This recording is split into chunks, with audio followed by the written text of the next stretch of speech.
Aaron Preston hunched over the kitchen counter, calloused hands wrapped around a mug of black coffee, staring at the university tuition receipt. $120,000. His life savings, empty for his only daughter, Clara. The worn lines around his steel blue eyes deepened as he glanced at the clock. 3:17 a.m. Sleep had become a luxury since Grace left. Aaron had built his life from nothing. Orphaned at 11, he'd fought his way through the foster system, worked construction through high school, and earned an engineering scholarship. Now, at 48, he was a respected mechanical engineering professor at Ravenhurst University, known for his brilliant mind and uncompromising standards. His students feared and admired him in equal measure. The kitchen felt hollow, much like the rest of the sprawling craftsman home he'd renovated with his own hands. 22 years of marriage erased in a single conversation 3 months ago. "I need to find myself, Aaron," Grace had said, her voice unnervingly calm. "I've spent my whole life being your wife, Clara's mother. I don't even know who I am anymore." He took another sip of coffee. The bitter liquid matched his mood. He'd given Grace everything: a beautiful home, financial security, unwavering devotion. Yet somehow it wasn't enough. He thumbed through Clara's graduation photos. His daughter was brilliant and headstrong, the perfect blend of his analytical mind and Grace's creative spirit. She'd inherited his determination and her mother's golden brown eyes. Despite the divorce proceedings, Aaron had insisted on covering Clara's tuition at Northbridge Art Institute. She was pursuing her dream of becoming a gallery curator, and nothing, not even Grace's betrayal, would stand in the way of that. The ringing phone startled him. No one called at this hour unless something was wrong. "Dad," Clara's voice crackled through the speaker. "I got the internship at Reed Fine Arts. Can you believe it? I'm going to be working with Julian Reed himself." Aaron smiled, his first genuine smile in weeks. "That's incredible, sweetheart. I always knew you would." "It's all because of you," she said, excitement bubbling through her words. "The tuition, the encouragement, everything.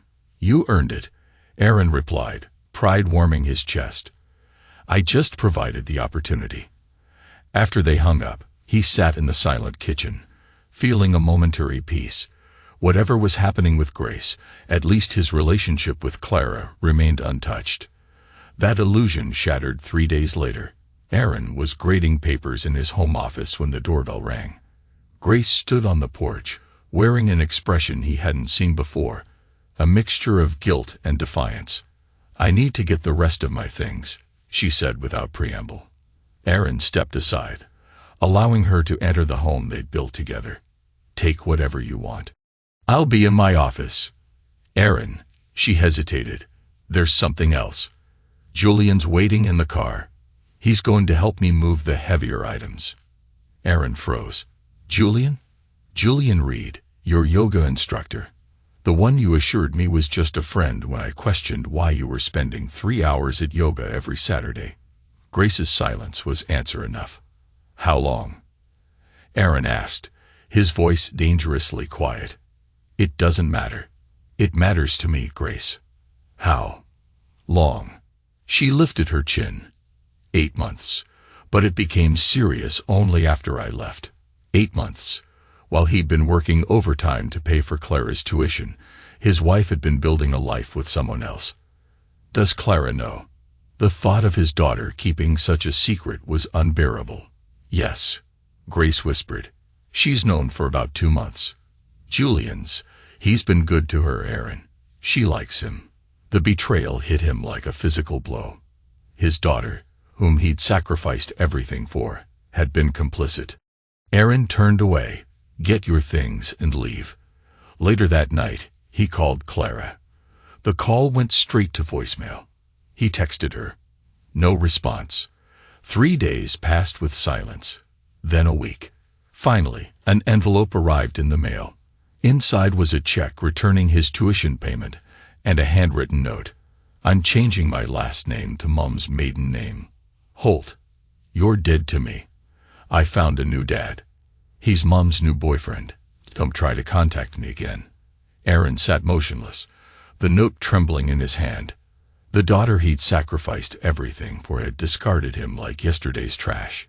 His world, already cracked by Grace's betrayal, now shattered completely. That night, something hardened inside him.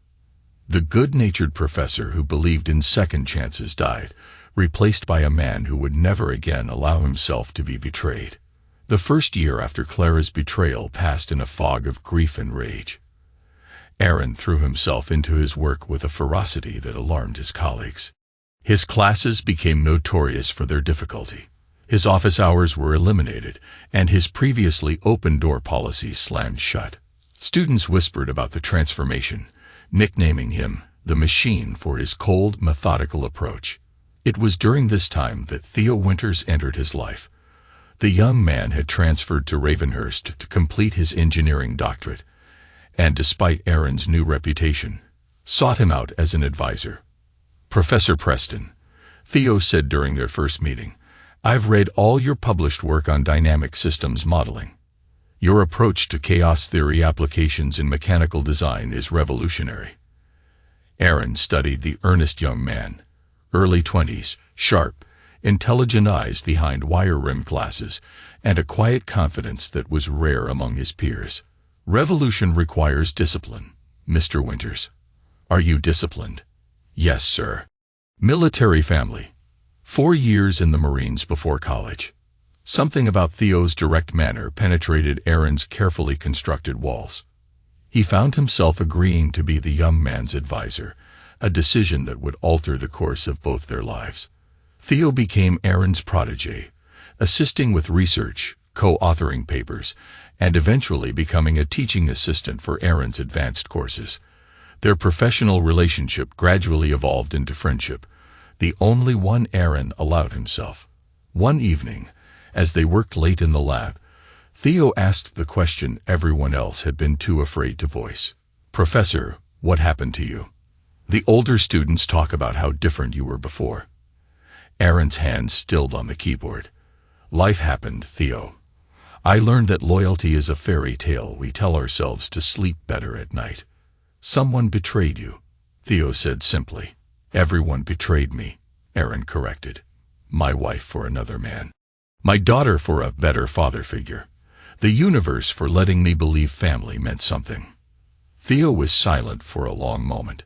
"My fiancée cheated on me while I was deployed," he finally said, "with my best friend since childhood. I found out when I came home early after being injured." Aaron looked up, recognizing the same haunted look he saw in his own mirror. "What did you do?" he asked. A cold smile flickered across Theo's face. "I destroyed them both. Not physically. I'm not that stupid. But I made sure they lost everything that mattered to them." For the first time in over a year, Aaron felt a spark of interest. "How?" That night, over whiskey in Aaron's office, Theo shared his methodical dismantling of the two people who had betrayed him, discovering his friend's gambling problem, and anonymously funding it until the man was ruined, ensuring his ex-fiancée's dream job offer was rescinded by exposing plagiarism in her graduate thesis. "Revenge isn't about immediate gratification," Theo explained, swirling the amber liquid in his glass. "It's about patience, about understanding what really matters to your target and taking it away when they least expect it." As Aaron listened, something awoke inside him. A purpose, a path forward. "I want that," he admitted. "I want them to feel what I felt." Theo studied him carefully.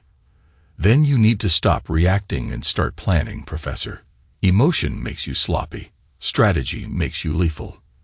The next morning, Aaron woke with a clarity he hadn't felt since before Grace left. He showered, shaved the grief beard he'd grown, and dressed in his best suit. Looking in the mirror, he hardly recognized himself. Leaner, harder, his eyes carrying a dangerous edge. "Time to play the long game," he told his reflection. That day, Professor Aaron Preston returned to campus a changed man. He reinstated his office hours, smiled at colleagues, and moderated the brutality of his courses. To the outside world, it appeared he'd finally processed his grief and moved on. Only Theo knew the truth, that behind Aaron's renewed engagement with the world lay a coldly calculating mind, mapping out the perfect revenge. Aaron knew that effective revenge required intelligence, detailed, comprehensive knowledge of his targets. Grace had moved in with Julian Reed, who owned Reed Fine Arts, one of the most prestigious galleries in the region. Clara had not only changed her name to Holt, but had secured a coveted internship at her new father's gallery. The connections were almost too perfect. With Theo's assistance, Aaron began gathering information. Public records revealed Julian Reed's business history, 3 galleries across the country, each more successful than the last. Social media provided glimpses into their new life together. Grace managing the gallery's PR, Clara assisting with exhibitions, the 3 of them sharing holiday photos like a perfect family. "They look happy," Aaron observed one evening, staring at a Christmas photo of the trio in front of the gallery.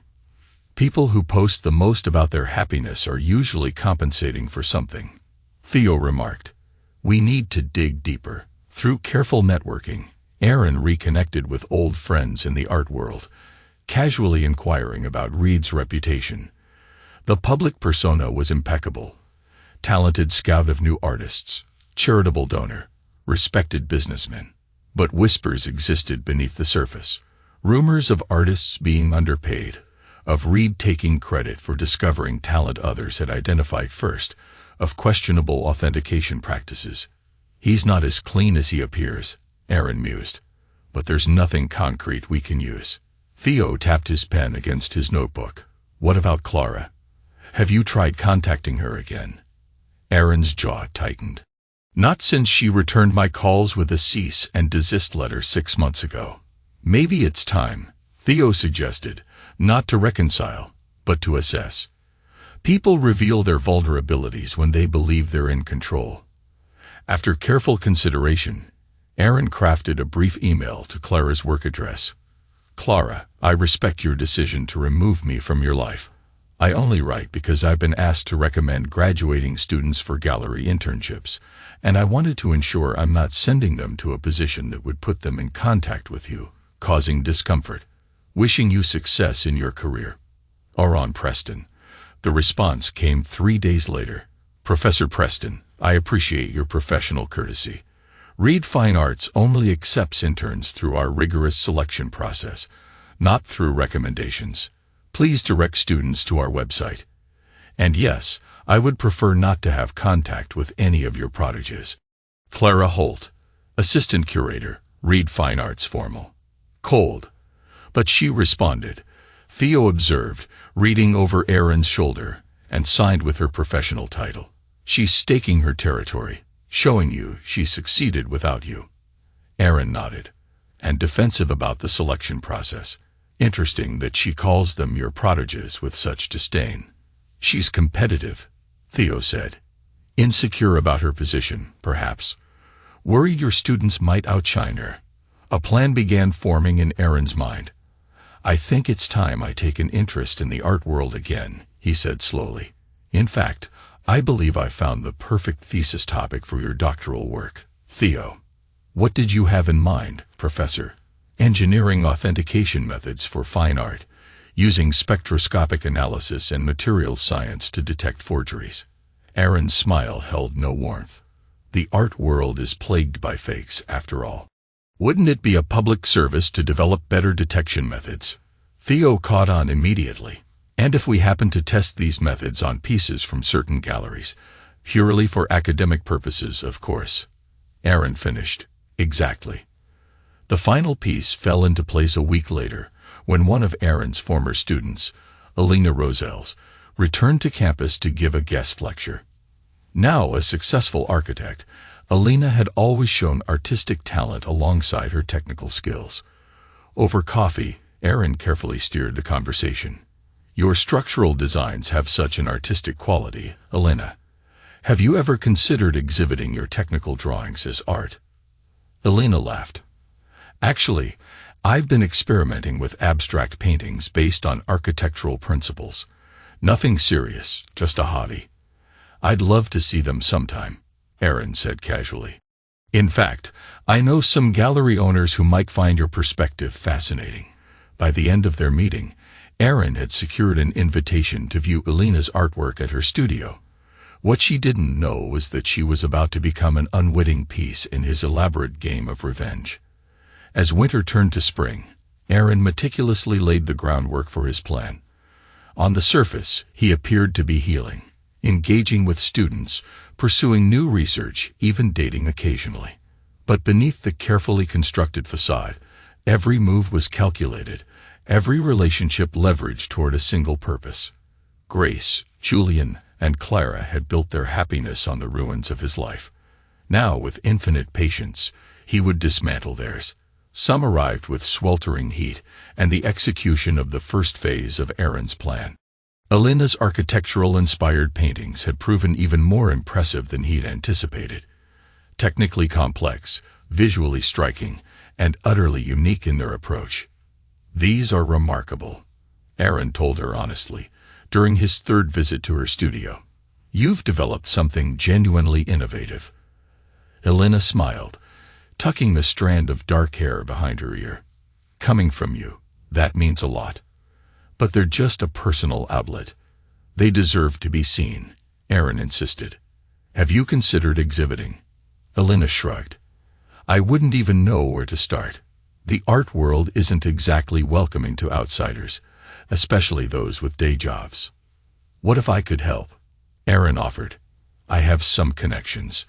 After careful persuasion, Elena agreed to let Aaron approach galleries on her behalf under one condition. Her identity would remain anonymous until a show was confirmed. She would exhibit under the pseudonym ER, to avoid any perception of conflict with her architectural firm. This anonymity was perfect for Aaron's purposes. He assembled a portfolio of Elena's work, created an artist's statement that was deliberately vague about the creator's background, and began submitting to select galleries, strategically excluding Reed Fine Arts. Word spread quickly about the mysterious ER. Several mid-tier galleries expressed interest, exactly as Aaron had predicted. The architectural precision, combined with abstract expression, created a unique selling point, and the artist's anonymity added an element of intrigue. When 3 galleries made offers, Aaron orchestrated a bidding competition, generating buzz in the local art scene. As he calculated, news eventually reached Julian Reed, who prided himself on discovering fresh talent before his competitors. The invitation to bring ER's portfolio to Reed Fine Arts arrived within 2 weeks.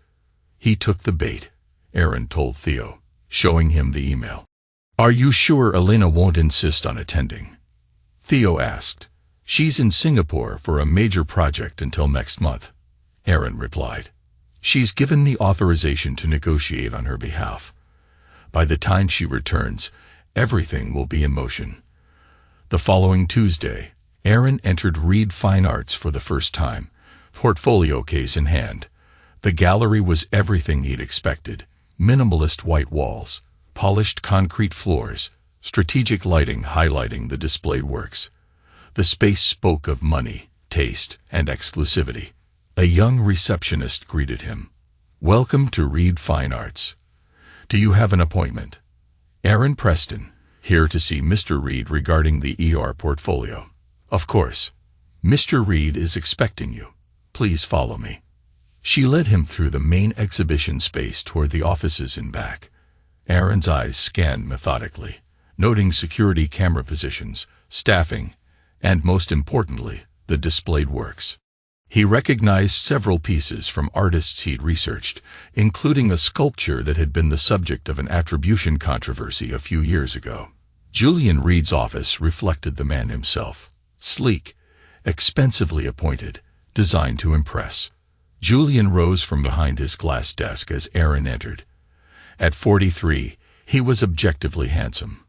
Tall, with salt and pepper hair styled meticulously, wearing a custom suit that showcased his athletic build. "Professor Preston, thank you for coming." His handshake was firm, his smile practiced. If he recognized Aaron's name or made any connection to Grace, he showed no sign. "Mr. Reed." Aaron returned politely, placing the portfolio on the desk. "Please, call me Julian. Anyone representing talent like ER deserves my full attention." They discussed the works as Julian examined each piece carefully. His analysis was surprisingly insightful, and Aaron could see why the man was successful in the art world. Julian clearly had an eye for quality and marketability. "These are exceptional," Julian finally said. "The technical precision combined with emotional depth is rare. I'm particularly interested in the series exploring tensile structures. The artist will be pleased to hear that. Those are some of their most personal works."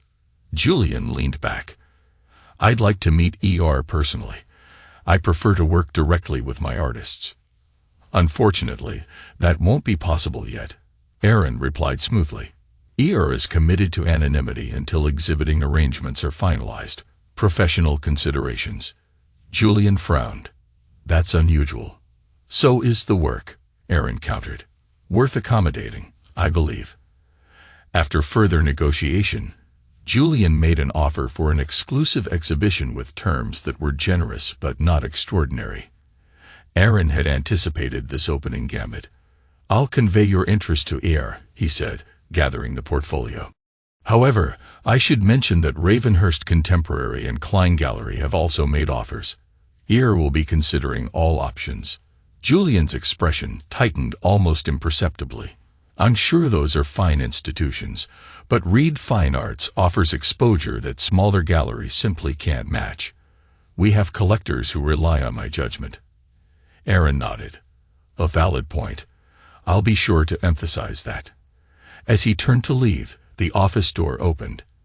Aaron's heart faltered momentarily as Grace entered, then stopped short at the sight of him.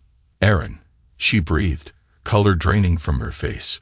"Grace," he acknowledged with a slight nod. "Nice to see you." Julian looked between them, confusion giving way to realization. "You two know each other." Grace found her voice. "Aaron was my husband." Julian's professional demeanor instantly cooled. "I see. Professor Preston, you failed to mention this connection." Aaron raised an eyebrow. "It didn't seem relevant to our professional discussion. My personal history doesn't affect the quality of ER's work." The tension in the room was palpable as Grace moved to Julian's side, her hand resting possessively on his shoulder. "Well," Julian said tightly, "this is certainly unexpected." "Life is full of surprises," Aaron replied. "I'll await your formal offer by email, Mr. Reed. Good day to you both." As he walked out through the gallery, Aaron caught sight of a familiar figure by the reception desk. Clara. She hadn't seen him yet, absorbed in explaining something to a patron. He paused briefly, taking in the daughter he hadn't seen in nearly 2 years. She'd cut her hair into a stylish bob, dyed a shade darker than her natural color. Her posture exuded confidence as she gestured toward a large canvas. She was flourishing in this world, building a life that deliberately excluded him. Before she could notice his presence, Aaron turned and exited the gallery. In the privacy of his car, he allowed himself a moment of raw emotion, grief mixed with determination. Then he called Theo. "Phase 1 complete," he said when Theo answered. They took the bait. And Grace was there. Clara too. "Are you okay, Professor?" "I will be," Aaron said, starting the engine. "When this is finished, I will be." While negotiations with Reed Fine Arts proceeded through formal channels, Aaron implemented the next phase of his plan. Theo had developed a cutting-edge art authentication system through his doctoral research, combining specialized imaging techniques with materials analysis. Their paper on the technology had gained attention in both academic and art circles. Reed's called 3 times, Theo reported, entering Aaron's office with coffee. "Their authentication specialist is very interested in our methods." Aaron accepted the cup with a nod. "And you've been appropriately hesitant." "Exactly as planned. I told them we're still refining the system and aren't ready for commercial applications. That only made them more persistent." "Good," Aaron said. "Julian won't be able to resist technology that could give him an edge over competitors." He checked his calendar. Has Elena returned from Singapore? Landed yesterday. She's ecstatic about the read offer. The pieces were aligning perfectly. Aaron had negotiated an excellent exhibition deal for Elena's work, ensuring her anonymity until opening night. Julian, eager to secure the mysterious ER before competitors, had agreed to terms more favorable than he typically offered unknown artists. The next day, Aaron received a call from an unexpected source. "Professor Preston, this is Clara Holt from Reed Fine Arts." Aaron's grip tightened on the phone. "Miss Holt, how can I help you?" "Mr. Reed would like to arrange a demonstration of the authentication technology you and your doctoral student have developed. As assistant curator, I've been asked to coordinate this meeting." Her voice was purely professional, as if speaking to a stranger. Aaron matched her tone. "I'll need to consult with Mr. Winters. The system is his doctoral work, and we've been selective about demonstrations. Of course, Mr. Reed is willing to discuss potential exclusivity arrangements if the technology proves as impressive as reported. I'll have Mr. Winters contact you directly to discuss possibilities." After ending the call, Aaron sat motionless, processing the interaction. He'd known this confrontation would come eventually, but the emotional impact still caught him off guard. His daughter had spoken to him as if he were a complete stranger. All the better, he told himself. It made what came next easier. The demonstration was scheduled for the following week. Theo would present the technology while Aaron remained uninvolved, ostensibly due to his commitments to ER's exhibition planning. This separation was strategic, allowing Theo to build trust with Reed independently. On the day of the demonstration, Theo arrived at the gallery with equipment cases and a confident demeanor. Aaron monitored remotely through a discreet earpiece, able to hear the proceedings via Theo's phone. "Mr. Winters, welcome." Julian's voice came through clearly. "We're excited to see this technology in action. Thank you for the opportunity, Mr. Reed. I've brought a portable version of our system for today's demonstration. Let me introduce our team. You know Clara Holt, our assistant curator. This is Grace Reed, our PR director, and Liam Walsh, our current authentication specialist." Grace Reed. She'd taken Julian's name already.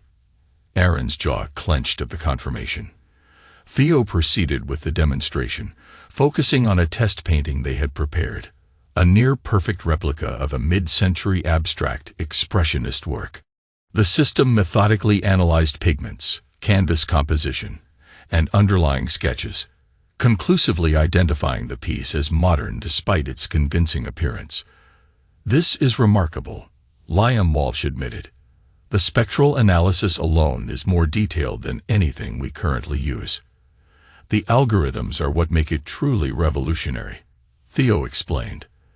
"They compare results against our database of known materials and techniques from different periods." Julian was clearly impressed. "And this database, how extensive is it?" "Currently focused on American and European works from 1850 forward, but expanding weekly." The discussion turned to technical specifications, potential applications, and inevitably, cost and exclusivity. "We're not officially marketing the system yet," Theo said, repeating their planned position. "Professor Preston and I are still publishing our research. Commercial applications would be premature, but not impossible." "Reed Fine Arts could serve as your beta testing partner," Julian pressed. "We have the inventory and expertise to help refine the system, plus connections throughout the art world once you're ready to launch commercially."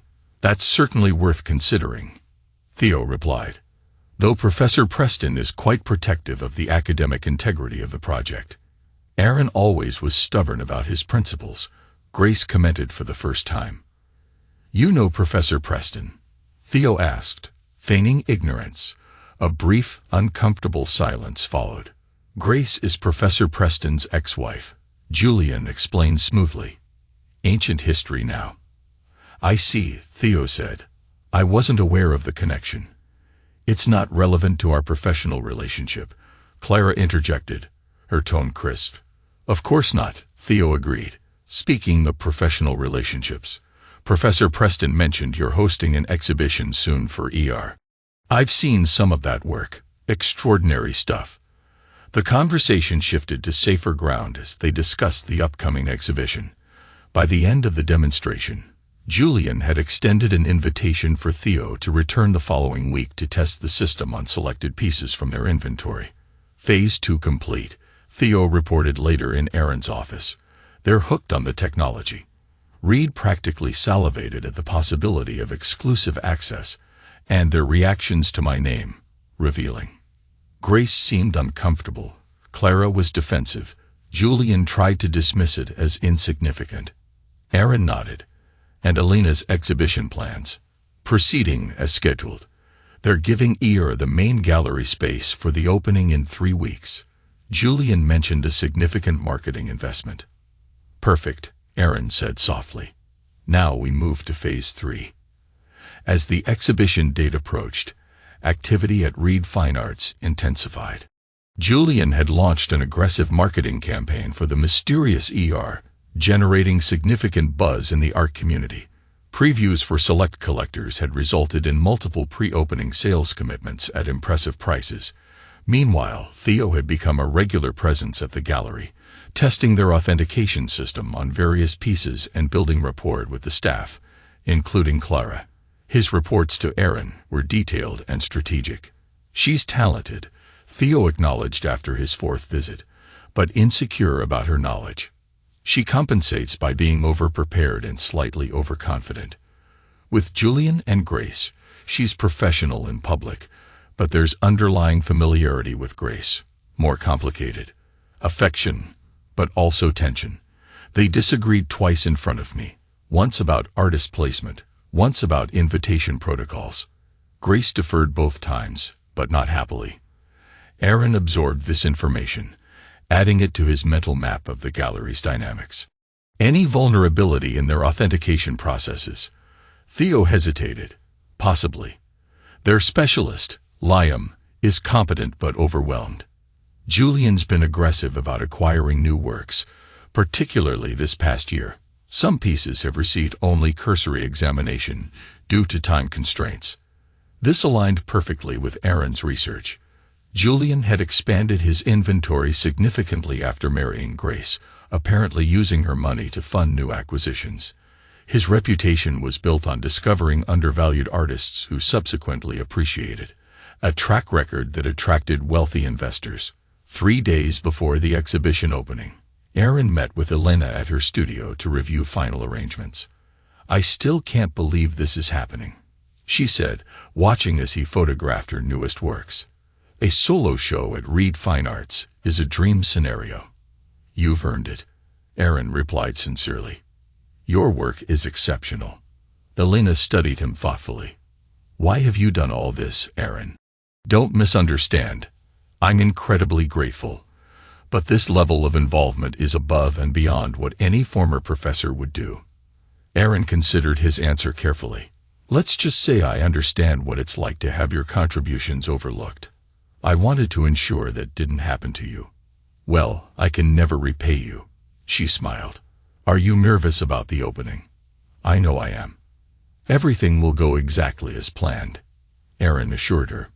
The morning of the exhibition, Aaron executed the final critical phase. He called Theo, who was scheduled to conduct one last demonstration at the gallery. "Test piece 37B today," Aaron instructed. "Make sure Julian and Clara are both present for the analysis." Test piece 37B was the linchpin of their strategy, a painting they had commissioned from a talented forger, replicating the style of a mid-century artist whose works commanded significant prices. It had been artificially aged using techniques that would fool conventional examination but be detected by their advanced system. "Are you sure about this timing?" Theo asked. "It's cutting it close to the opening." "That's precisely the point," Aaron replied. "Maximum impact with minimum recovery time." That afternoon, Theo conducted the demonstration as planned. Julian, eager to showcase the technology to a potential investor, had brought in one of his most important clients. "This system represents the future of authentication," Julian explained to the elegant older woman beside him. Even the most sophisticated forgeries can't escape detection. Theo set up the equipment, focusing it on test piece 37B, which they had planted among the gallery's inventory the previous week with a convincing provenance document. "This is from your recent acquisition from the Harrington estate?" Theo asked innocently. "Yes," Julian confirmed. "A significant find. Davidson rarely produced works of this size during his blue period."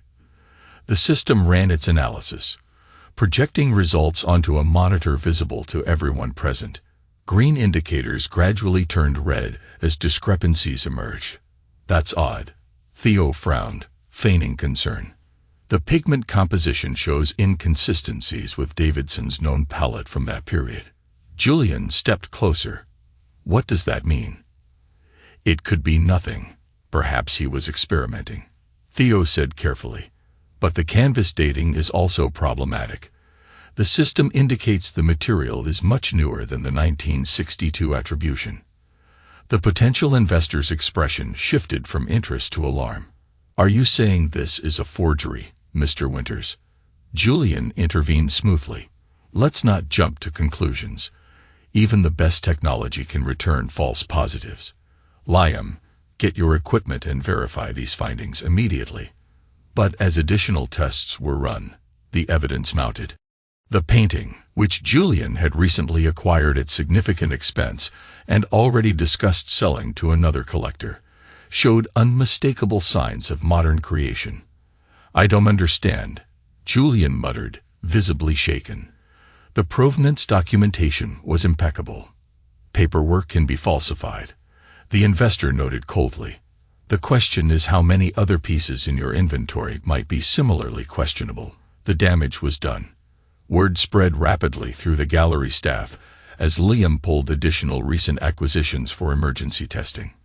The investor departed with thinly veiled threats about informing her collector friends. Theo, playing his role perfectly, offered sympathy and discretion. "I can stay and help test other pieces, if you'd like. This must be devastating." Julian, ashen-faced, nodded. "Please, and not a word of this to anyone else." "Of course," Theo promised. "Though I should inform Professor Preston about the system's performance."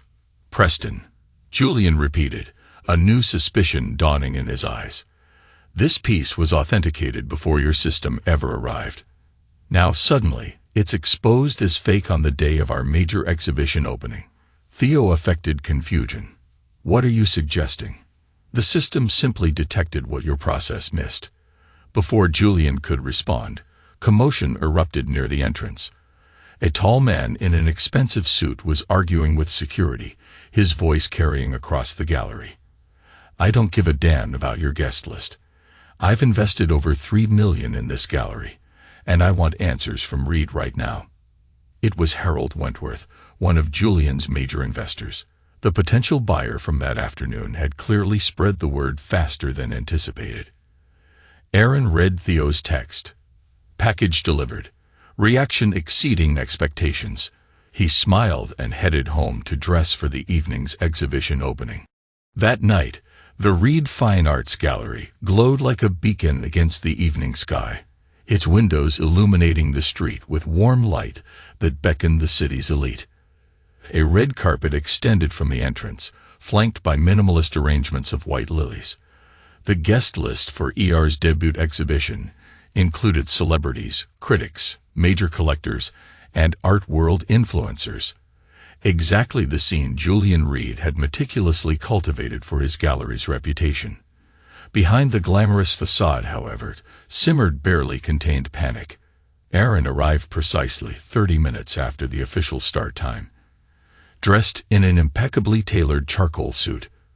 From the sidewalk, he observed the crowded gallery interior, spotting Grace near the entrance in a striking emerald dress, greeting guests with practiced charm. Julian was notably absent from her side. Professor Preston, Alina Roselles appeared beside him, radiant in a sculptural black gown that echoed the architectural themes of her artwork. "I can't believe this moment is finally here." "You deserve every bit of this recognition," Aaron told her sincerely. Are you ready to unveil the mysterious ER to the world? Elena laughed nervously. As ready as I'll ever be. It feels surreal. There are people inside whose work I studied for years. They're about to become your peers, Aaron assured her. Shall we make our entrance? Inside, the gallery hummed with conversation and anticipation. ER's works dominated the main space, dramatically lit to emphasize their complexity and precision. Already, red dots indicating sales appeared beside several pieces. Dorothy, now Grace, spotted them immediately. Her professional smile faltered briefly before she composed herself and approached. Professor Preston, welcome, she said in a carefully neutral tone. And you must be ER. I'm Grace Reed, head of public relations. Elena Rosales, Elena replied, extending her hand. Your gallery is stunning. Thank you for this opportunity. Grace blinked in surprise.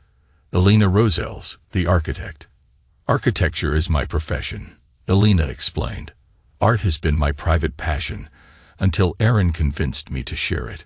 Grace's gaze shifted to Aaron, questions and suspicions evident in her expression. How fortunate that Aaron discovered your talent. If you'll excuse me, I should introduce you to some eager collectors. As Grace led Elena away, Aaron navigated through the crowd, accepting congratulations from those who recognized him as ER's representative.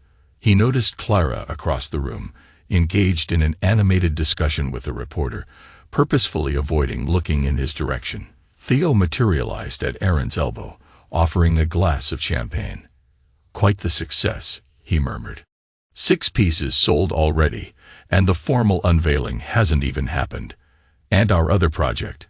Aaron asked quietly. Progressing rapidly. Julian's been testing pieces all afternoon. 3 more questionable attributions identified. He's barely holding it together. As if on cue, Julian emerged from the back offices, his public persona firmly in place despite the strain evident around his eyes. He made his way directly to the center of the room, signaling for attention. Ladies and gentlemen, welcome to this extraordinary evening at Reed Fine Arts. His voice carried naturally, commanding the space.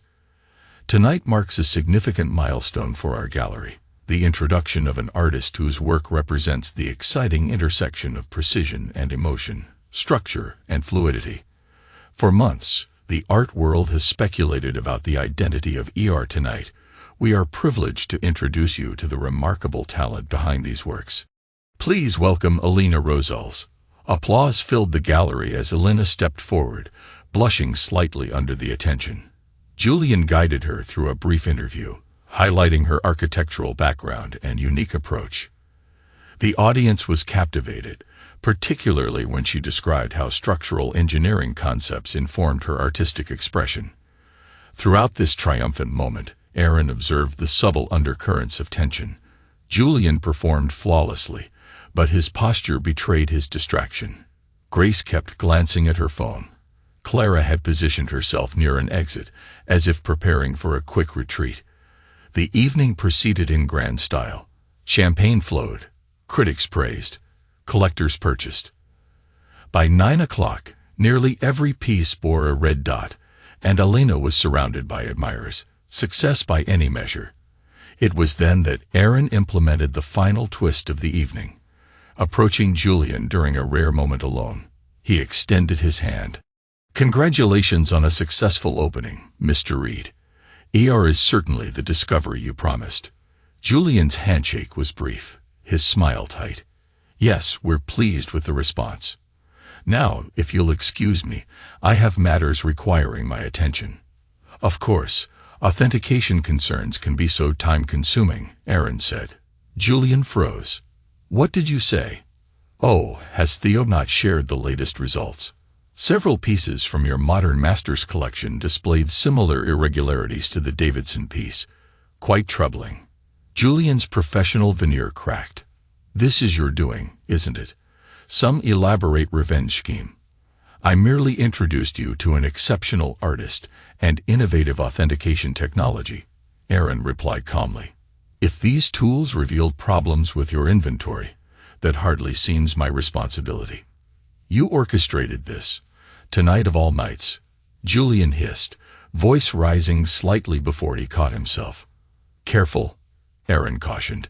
Scenes aren't good for business, especially when your gallery's reputation for authenticity is already compromised. Julian's face flushed with barely suppressed rage. What do you want? Want? I have everything I want. Ear's exhibition is a triumph. Theo's authentication system is proving its value. And my part in this evening is complete. Aaron sipped his champagne. Though I do wonder how your investors will react when they learn about your other issues. Collectors can be so unforgiving. Before Julian could respond, a commotion erupted near the entrance. A tall man in an expensive suit was arguing with security, his voice carrying across the gallery. I don't give a damn about your VIP list. Where is Julian Reed? It was Harold Wentworth, the same irate investor from earlier. The investor had come seeking answers in person. Aaron raised an eyebrow. Your investors appear to be seeking those answers already. How unfortunate. He walked away as Julian rushed to intercept the man, leaving chaos in his wake. Across the room, he caught Grace's gaze. Her expression was a mixture of confusion and dawning horror as she registered the confrontation unfolding. Clara approached her mother, whispering urgently in her ear. Grace's hand flew to her mouth, her eyes immediately finding Aaron in the crowd. The look she gave him contained the recognition of what was happening. And why? Aaron inclined his head slightly, a gesture of acknowledgement, before turning to join Elena among her admirers. His revenge had only just begun. The 3 weeks following the gallery scandal broke exactly as Aaron had calculated. Art news outlets initially focused on Elena's debut success, but whispers about authentication issues at Reed Fine Arts soon overshadowed the positive coverage.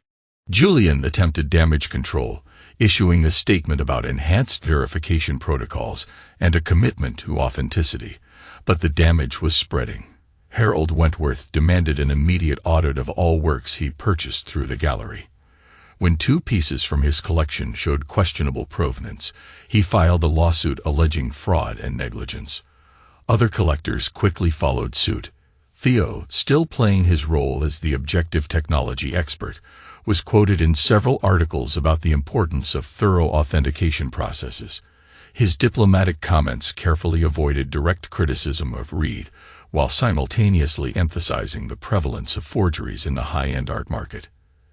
Aaron monitored these developments from a distance, receiving regular updates. He hadn't returned to the gallery since the opening, but a chance encounter at a university fundraiser brought him face-to-face with Grace once again. She approached him directly at the reception, alabaster skin pale against her black cocktail dress. "You've destroyed everything," she said, voice low and controlled. "Are you satisfied?" Aaron regarded her calmly. "I merely provided tools that revealed the truth. If Julian built his reputation on fraudulent attributions, that's hardly my doing." "Don't pretend this wasn't deliberate, Aaron," Grace hissed. "You engineered this entire situation. Finding Elena, developing that authentication system, timing everything for maximum damage." "An interesting theory," Aaron replied, "though it presumes I care enough about your new life to invest such effort." Perhaps Julian simply got careless, cutting corners to expand too quickly. Grace's composure slipped. "We're facing financial ruin.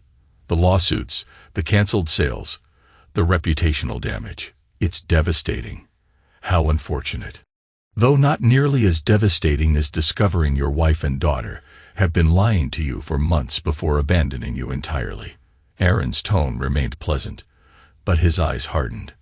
"Perspective is everything, Grace." She paled further. Clara was young, confused. 22 is old enough to know loyalty from betrayal. He cut her off. "She was an adult who made her choice, as did you." Grace's voice shook. "What do you want from us?" "Money. A public apology. Name your price to call off this vendetta." Aaron smiled without warmth. "That assumes there is a price." "There isn't. Some debts can only be paid in kind." He walked away, leaving her standing alone amidst the crowd of academics and donors.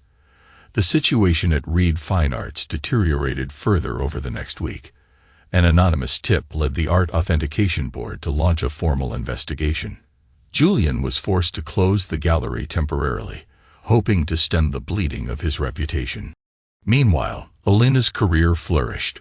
Coverage of her unique artistic approach generated interest from multiple galleries, and a prestigious architecture journal featured her work on its cover.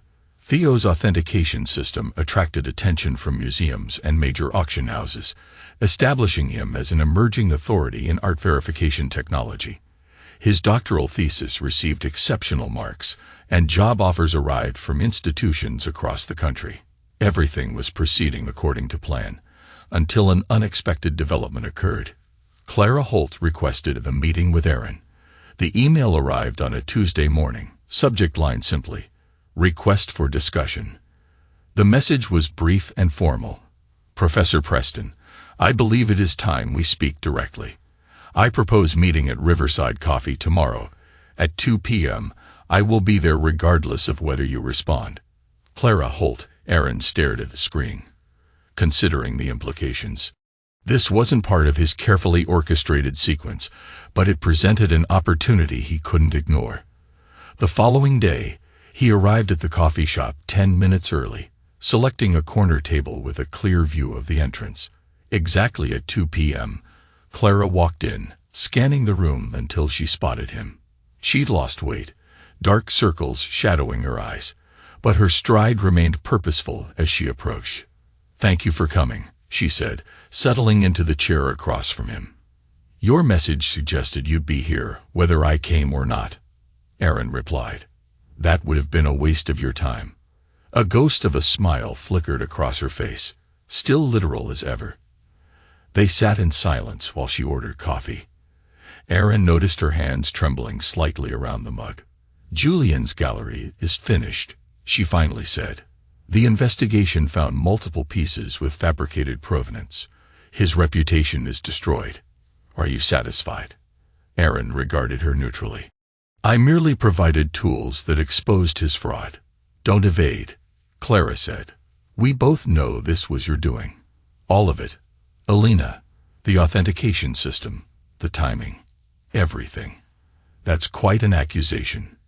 Do you have evidence?" "I don't need evidence. I know how you think, how you plan. This has your signature all over it. Methodical, comprehensive, perfect in execution." There was almost grudging admiration in her tone. Aaron didn't confirm or deny, simply watching her. "Mom and Julian are divorcing," Clara continued. "He blames her for introducing you back into his orbit. She blames him for cutting corners with authentication. They're tearing each other apart. And you're caught in the middle. Again." She nodded stiffly. "I made my choice 3 years ago." "Yes, you did," quite forcefully, as I recall. "You're dead to me. I found a new dad." Those words tend to stick. She flinched. "I was angry, hurt." "No, you don't get to rewrite history," Aaron said sharply. "You weren't some confused child. You were a college graduate, making a calculated decision to align yourself with what you perceived as the winning side. Is that what you think? That I abandoned you for? What? Money? Status?"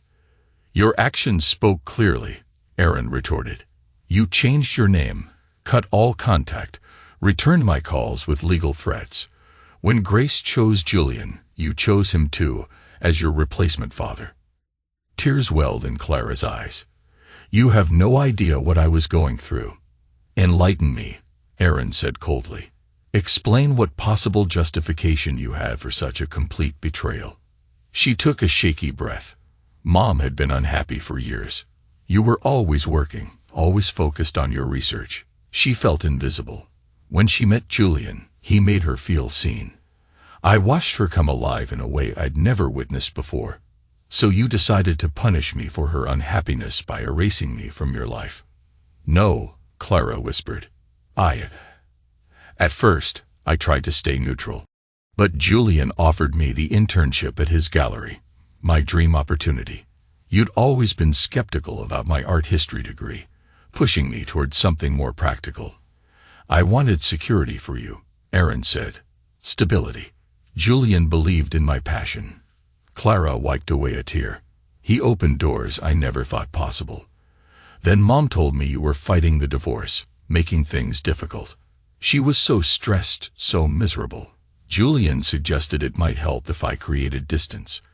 And you agreed to cut me out completely, Aaron said, to break all contact, even returning the tuition I'd sacrificed everything to provide. I was wrong. Clara whispered, voice trembling. I let myself believe their version of events because it was easier, because it aligned with what I wanted. And now that their house of cards has collapsed, you've come seeking. What? Forgiveness. Reconciliation. Clara met his gaze directly. The truth. I want to know why you waited 3 years. Why now? Why not destroy Julian immediately after I sent that letter? Aaron considered the question carefully. Revenge served hot is satisfying but short-lived. Served cold, it's justice. This goes beyond justice, Clara said. You've been planning this for years, positioning every piece perfectly. What happens next in your grand design? Do you come after me now? You've already lost everything you valued. Your mentor, your career trajectory, your new father. What more could I possibly take? Clara's face crumpled. My real father. Any chance at fixing what I broke? For a moment, Aaron felt the ice around his heart crack slightly. Despite everything, this was still his daughter. Some things, once broken, can't be repaired, he said finally. They can only be rebuilt into something different. Clara nodded slowly, understanding the implicit message. I don't expect forgiveness. I just want you to know I understand what I did. And I'm sorry, truly sorry. She stood to leave, but Aaron's voice stopped her. Clara, there's something you should know. She turned, hope flickering across her features. What is it? Your ex-boyfriend, Ryan Sullivan. He didn't just walk out of your life 3 years ago. I found him. She paled. What are you talking about? After you cut contact, I investigated everyone in your new life. Ryan had an impressive record. 3 relationships ended with him cleaning out financial accounts before disappearing. You were nearly victim number 4. That's impossible, Clara whispered. He loved me. He loved your connection to Julian Reed, your access to valuable artwork and wealthy collectors. When you confronted him about suspicious withdrawals from your joint account, he didn't abandon you on a whim. He left because I contacted him directly. She sank back into her chair. You? What? I offered him a choice. Disappear completely, or face prosecution for his previous cons. He chose wisely. Aaron's expression remained impassive. You may have rejected me as your father, but I never stopped protecting you. Tears flowed down Clara's cheeks now. I had no idea. You weren't meant to. But now, perhaps, you understand that true loyalty isn't contingent on circumstances or convenience. Clara took a shaky breath. Can I call you sometime? He paused without turning. That's your choice to make. Again. 3 months after the gallery scandal broke, Julian Reed's once illustrious career lay in ruins. The Art Authentication Board's investigation uncovered systemic fraud. At least 17 pieces sold through his gallery over the past 5 years had falsified provenance or questionable attributions. Criminal charges for wire fraud and tax evasion followed, with prosecutors alleging he'd knowingly sold forgeries to inflate the gallery's reputation. Grace, having filed for divorce immediately after the scandal erupted, faced her own reckoning. Her association with the gallery tainted her professional reputation, and financial audits revealed she'd invested nearly all her divorce settlement from Aaron into Reed Fine Arts, funds now entangled in lawsuits and possible seizures. Aaron observed it all with detached interest, his focus shifting to other matters. Theo accepted a prestigious position with the Museum of Modern Art's Conservation Department, where his authentication technology was being implemented as a new standard. Elena's career skyrocketed, With commissions for both architectural projects and art installations flowing in steadily, Aaron's own life found a new equilibrium. After years of isolation, he began reconnecting with old friends, accepting social invitations, even dating occasionally. The consuming fire of revenge had burned down to embers, leaving space for other pursuits. On a crisp autumn morning, he was preparing lecture notes in his campus office when a knock interrupted him. "Come in," he called, expecting a student. Instead, Clara stood in the doorway, more composed than at the coffee shop, but still carrying shadows in her expression. "I should have called first," she said hesitantly. "I can come back another time." Aaron gestured to the chair across from his desk.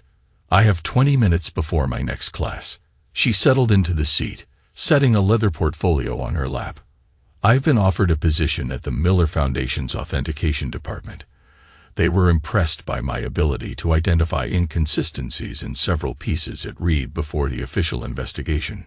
"Congratulations," Aaron said neutrally. "It's a respected institution. I start next month." She opened the portfolio, removing a thick envelope. "Before I begin this new chapter, I needed to address the past properly." She slid the envelope across the desk. Aaron made no move to take it. "What is this?" "The full tuition amount you paid for my degree, with interest," Clara said, voice steady. "I've been working 3 jobs to save it." He studied her face, seeing the determination so like his own. "Keep it. Start your new life without that debt." Clara shook her head. "I need to repay what I took. Not just the money. That's the easy part. But the trust I destroyed. I know it can't be repaired instantly, if ever, but I have to start somewhere." After a moment's consideration, Aaron took the envelope. "I'll put it in a fund. For your future children's education, perhaps." A flash of surprise crossed Clara's face, followed by a tentative smile. "That's more than I deserve." "It's not about deserving. It's about legacy," Aaron said, leaning back in his chair. "Family isn't just about shared history or blood. It's about who stands beside you when it matters, who chooses you repeatedly, not just when it's convenient." Clara nodded, blinking back tears. "I've learned that lesson the hard way." They sat in a comfortable silence, not the charged tension of their previous encounter, but something more reflective. "Have you heard from your mother?" Aaron finally asked. "She's moved to Portland, staying with her sister while the legal issues resolve," Clara said. "She asks about you sometimes." Aaron raised an eyebrow. "I doubt that." "She does," Clara insisted softly. "Not directly, but she'll mention something from before. A trip we took, a holiday tradition, and then ask if I've spoken to you, and Julian." "Awaiting trial," Clara replied, expression hardening. "His lawyer's pushing for a plea deal, but the prosecution wants an example made of him." Aaron nodded, unsurprised. "Was it worth it?" Clara asked suddenly. "All the planning, the waiting, the perfect execution. Did it give you what you wanted?" He considered her question carefully. It wasn't about wanting something specific. It was about balance, a debt repaid, an equation completed. And is it completed? Before Aaron could answer, another knock came at the door. It opened to reveal Theo, dressed sharply in a suit that reflected his new professional status. "Professor, sorry to interrupt, but..." He stopped, recognizing Clara. "Miss Holt." Unexpected. Clara stood, collecting her portfolio. "I should go. You have class soon anyway." Aaron stood as well. "Theo is giving a guest lecture in my graduate seminar today. Authentication Technologies and Conservation." Clara gathered her things. "I'd be interested in hearing that sometime." "You're welcome to attend," Aaron said, surprising himself with the invitation. "It starts in 15 minutes, room 307. Hesitation flickered across her face before she nodded. "I'd like that. Thank you." After she left, Theo closed the door, his expression questioning. That seemed civil. "How long has this reconciliation been developing?" "It's not a reconciliation," Aaron corrected. It's an assessment, a data-gathering phase. Theo smiled knowingly. Of course, Professor. Purely analytical. They walked to the lecture hall together, nearly full when they arrived, graduate students eager with questions about Theo's groundbreaking work. Aaron spotted Clara in the back row, her attention focused entirely on Theo's presentation as he began speaking. Halfway through the lecture, Aaron's phone vibrated with an incoming text. The number was unfamiliar, but the message was instantly clear. They've arrested Julian.